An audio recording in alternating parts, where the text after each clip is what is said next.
Hello दोस्तों, मेरा नाम है ईशान मलिक और आप देख रहे हैं चलो यूके चैनल।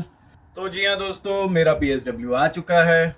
इन कल ही जो है मेरे हाथ में मेरा नया बीआरपी भी आ गया है। तो बाय द वे बीआरपी जो यहाँ पर है पीएसडब्ल्यू का बाय द कुरियर आपको मिल जाता है। और जो इसका जो मेल जो है पीएसडब्ल्यू का, ये मुझे 7 दिन पहले मिल गया था। तो आज मैं आपको बता देता हूँ कि भाई अब मेरा पीएसडब्ल्यू पे मेरे को क्या क्या चीज़ें अलाउड है और क्या नहीं है। तो बाय द वे मेल में जो है वो पूरी सारी कंडीशंस लिखी है कि भाई कि पीएसडब्ल्यू पर मैं क्या क्या कर सकता हूँ। सबसे पहला तो मैं किसी भी स्टेट फंडेड यूनिवर्सिटी, स्कूल या किसी भी इंस्टीट्यूशन में पढ़ाई नहीं कर सकता।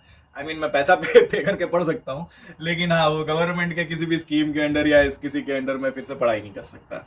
दूसरी कंडीशन, वर्क में मैं एज अ स्पोर्ट्स इंडस्ट्री में किसी भी तरह की कोई जॉब नहीं कर सकता। एज अ स्पोर्ट्स पर्सन या स्पोर्ट्स कोच इस तरह की कोई नहीं कर सकता। यानी अगर स्पोर्ट्स इंडस्ट्री में मुझे कोई जॉब मिलती है, जैसे जैसे मैं आईटी का बंदा हूं, तो आईटी की कोई मेरे को जॉब मिले, या कोई मैदान पे किसी तरह की दूसरी जॉब मिले, वो बॉल उठा के देने की या इस तरह की, तो वो सब तो मैं कर ही सकता हूँ। या जो भी जितनी भी दूसरी तरह की जॉब्स होती होंगी स्पोर्ट्स इंडस्ट्री में, वो जॉब्स मैं कर सकता हूँ। लेकिन directly as a sports person या उससे रिलेटेड कुछ भी मैं नहीं कर सकता। Even as a self employment भी मैं स्पोर्ट्स कंसल्टेंट या इस तरह की चीजें नहीं कर सकता। तीसरी कंडीशन, मैं किसी भी तरह के पब्लिक फंड्स को क्लेम नहीं कर सकता। जैसे अगर लॉकडाउन लगता है और जैसे गवर्नमेंट जो है वो फर्लो स्कीम और इस तरह की जो स्कीम्स अनाउंस कर देती है, या क्या है कि जैसे ये लोग अपने सिटीजन्स को जैसे फ्री में पैसे बांटते हैं, जैसे महंगाई भत्ता है या बेरोजगारी भत्ता है और ये सब चीजें जो मिलती हैं यहाँ पर, वो इस तरह के किसी भी तरह के पब्लिक फंड्स जो है वो मैं क्लेम नहीं कर सकता पीएसडब्ल्यू पर।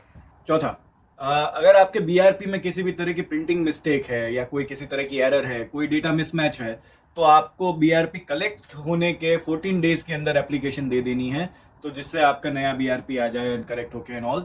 उसके बाद वो वैलिड नहीं गिना जाएगा, ऐसा इस मेल में लिखा है। फिर जो इस मेल में लिखा था वो यही है कि भाई इस मेल के मिलने के 7 से 10 दिन के अंदर बीआरपी जो है वो बाय द कुरियर आपको डिलीवर कर दिया जाएगा। अगर वो किसी भी रीजन से 7 या 10 दिन में डिलीवर नहीं होता है, तो उस ईमेल में ही एक लिंक भेजी होगी, वहां पर आपको कांटेक्ट करना है और वहां पर आपको चेक करना है कि भाई आपका बीआरपी का स्टेटस क्या है, कहाँ पहुंचा है और क्या है। और अगर फिर भी नहीं पहुंचता है या कुछ है, तो आपको उनको इन्फॉर्म करना रहेगा कि भाई आप तक नहीं पहुंचा है।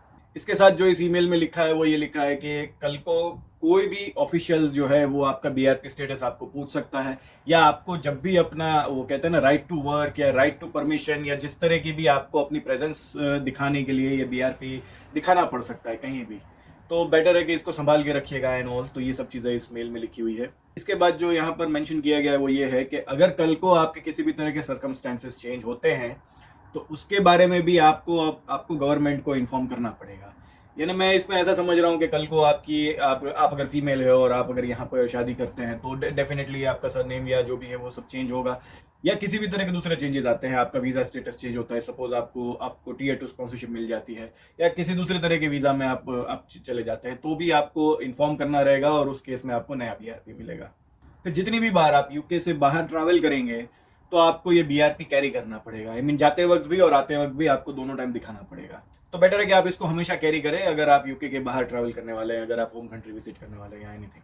फिर यही बीआरपी कार्ड जो है वो आपको अगर आपके इमिग्रेशन हेल्थ सरचार्ज पे कोई रिफंड क्लेम करना है या किसी भी तरह के आपको कोई बेनिफिट्स लेने हैं, तब भी आपको ये बीआरपी दिखाना पड़ सकता है। इसके अलावा आपकी सारी पर्सनल इंफॉर्मेशन जो है वो इस बीआरपी में मेंशन होती है। हाँ, तो दोस्तों यही था मोटा मोटा ईमेल अबाउट पीएसडब्ल्यू।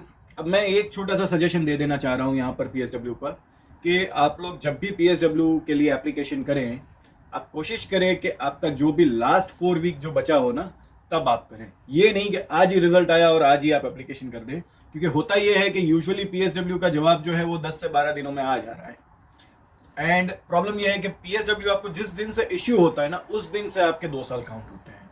तो ये गलती मैं कर चुका हूँ, क्योंकि मेरी वैलिडिटी जो है यहाँ पर वो 30 जनवरी की थी।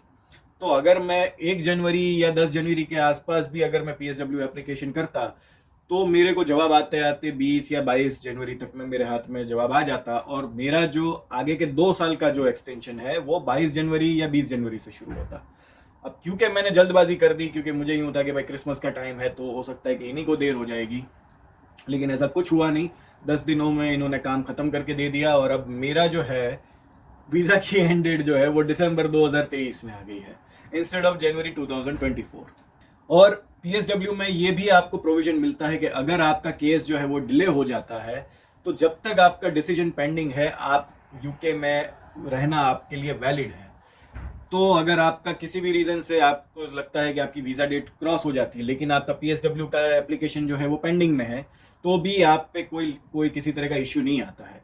तो ये मेरा आपको एक सजेशन रहेगा कि आप लोग जब भी PSW एप्लीकेशन करें, कोशिश करें कि 3 हफ्ते पहले करें, उससे पहले बिल्कुल ना करें, वरना आपको हो सकता है कि वो डेज़ का लॉस हो जाए। तो मेरे केस में मुझे 40 दिन का लॉस हुआ है, एंड मैं उम्मीद करता हूँ कि आप में से किसी के साथ आगे से ऐसा ना हो।